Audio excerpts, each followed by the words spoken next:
Quick look at Mitsubishi Montero Sport Remastered, or what they call Generation 3.75.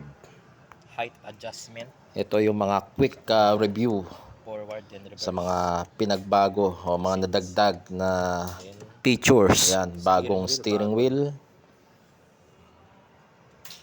Then, Mitsubishi bagong Montero accent Sport design. Yung leather Gen trimmings. Mags bago. 3.75. Yan. Bagong mga mags. Bago ang grill. But the same engine yan. Na 4 and 1.5.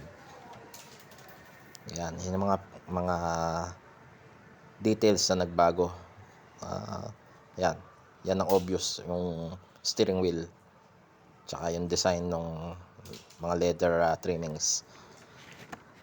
To compare with previous Montero Sport Gen 3.5. Yan o, gumanda yung leather upholstery niya. Naging mas maganda. But the same engine 4 and 1.5. Yan ang Montero Sport Remastered.